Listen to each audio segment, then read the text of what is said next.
ரீசெண்டாக நம்ம பழைய இரும்பு கடையிலேருந்து இந்த ப்ளூடூத் ஸ்பீக்கர் வந்து எடுத்திருந்தோம். அவுட்டர் கண்டிஷன்லாம் நல்லா தான் இருக்குது. உள்ளே ஓப்பன் பண்ணி பார்க்கலாம் கண்டிஷன்லாம் எப்படி இருக்குன்னு. இதில் மெயினாக பேட்டரி தான் போயிருக்குன்னு நினைக்கிறேன். எதுக்கும் பேட்டரியை செக் பண்ணிக்கலாம். போர்டு பார்க்க நல்லா நீட்டாக தான் இருக்குது. ஒர்க்கிங் கண்டிஷனாக இருக்குமா என்னன்னு தெரியல. எதுக்கும் செக் பண்ணி பார்க்கலாம். ஸ்பீக்கர் ரொம்ப டேமேஜாக இருக்கனால நம்ம புது ஸ்பீக்கர் வந்து வாங்கிக்கலாம். போர்டை செக் பண்ணி பார்த்ததில் போர்டு வேலைக்கு ஆகாதுன்னு தெரிஞ்சு போச்சு. அதனால நம்ம புது போர்டே வாங்கிக்கலாம். இப்போ இந்த போர்டில் பாசிட்டிவ் நெகட்டிவ் சால்டரிங் பண்ணி எடுத்துக்கலாம். ஃபுல்லாக எல்லா கனெக்ஷனுமே நம்ம சால்டரிங் பண்ணி நீட்டாக எடுத்துக்கலாம். இந்த ப்ளூடூத் ஸ்பீக்கரில் பேட்டரியும் கண்டமாயிருச்சு. அதனால நம்ம புது பேட்டரி வந்து சால்டரிங் பண்ணி எடுத்துக்கலாம். இந்த பேட்டரியோட பாசிட்டிவ் நெகட்டிவை டைப் சி சார்ஜிங் மாடலில் கனெக்ஷன் கொடுத்து எடுத்துக்கலாம். இப்போ இந்த ஸ்பீக்கர் ஆன் ஆஃப் பண்ணுறதுக்கு ஸ்விட்சை வந்து கனெக்ட் பண்ணணும். அதனால வந்து ஸ்விட்சை வந்து கனெக்ஷன் பண்ணி ஸ்பீக்கரோட சவுண்ட் அட்ஜஸ்ட் பண்ணுறதுக்கு நம்ம வால்யூம் கண்ட்ரோல் வந்து செட் பண்ணியிருக்கோம். இப்போ டோட்டலாக அந்த போர்டை வந்து அந்த கேஸில் ஃபிட் பண்ணியாச்சு. இப்போ அந்த கேஸை வந்து உள்ளே வச்சு ஃபிட் பண்ணிக்கலாம்.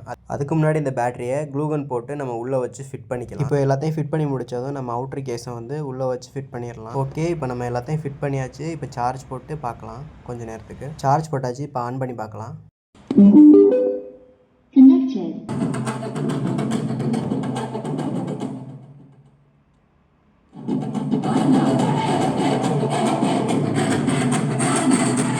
இது மாதிரி ப்ளூடூத் ஸ்பீக்கர் உங்கள் வீட்டில் இருந்தால் நீங்கள் ட்ரை பண்ணி பாருங்கள்.